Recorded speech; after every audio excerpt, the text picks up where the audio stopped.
Welcome to another episode of The Crimson Fly, where you can see the process of making the animated comic.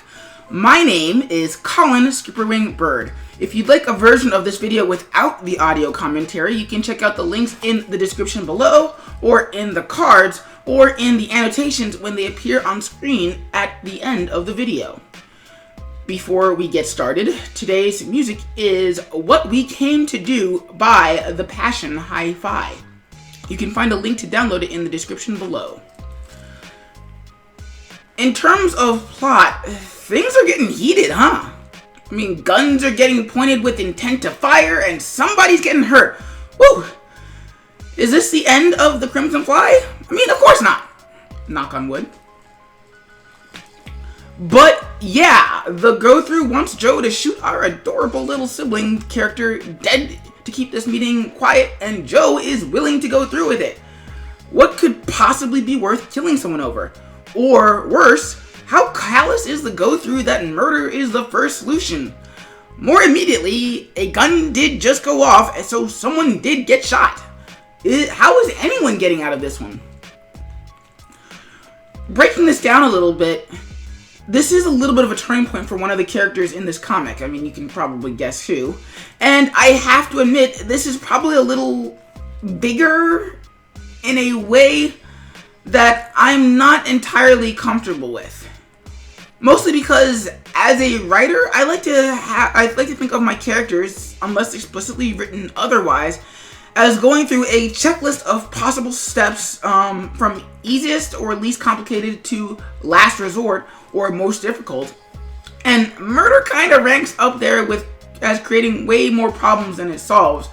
Especially since not only do you have to deal with the psychological trauma of killing someone, unless you're already some kind of psychopath, but you also have to deal with the ramifications like dealing with the body, making sure no one wants to investigate the death, and constantly making sure that none of this comes to bite you in the butt later.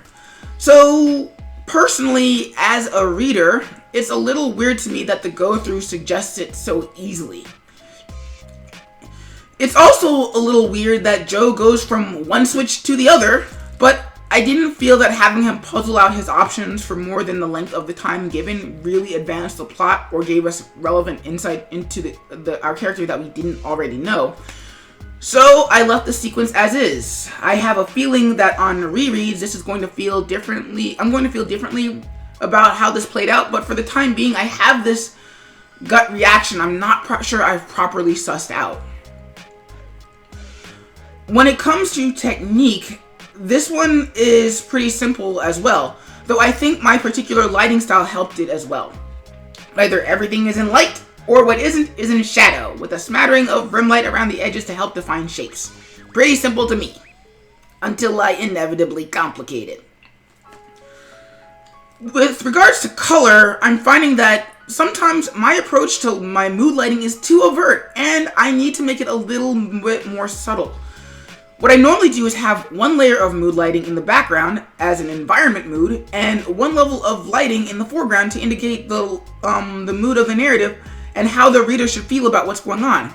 However, the colors I picked for this scenario were a little too saturated.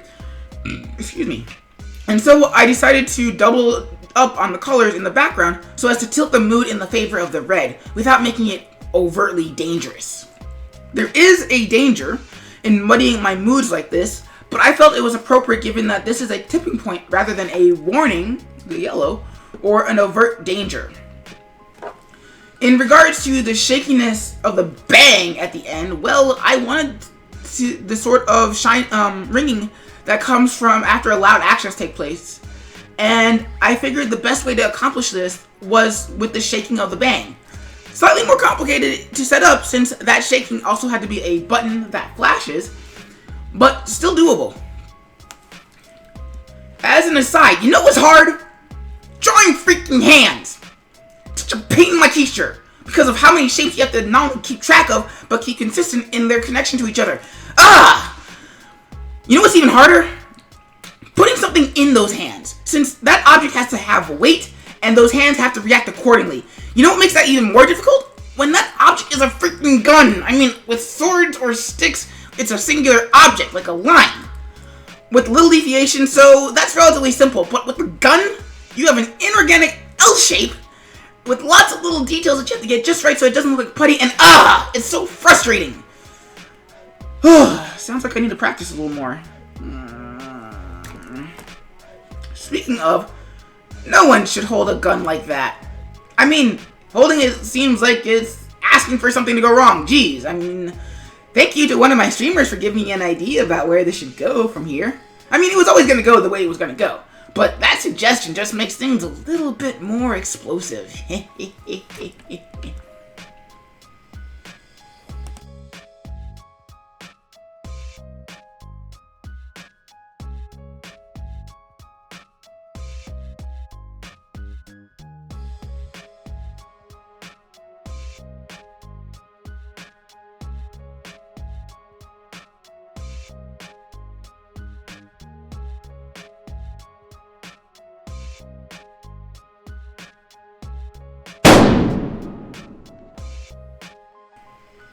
And that's it for today's strip. Please, if you like what you saw, please subscribe and turn on notifications to keep seeing these videos.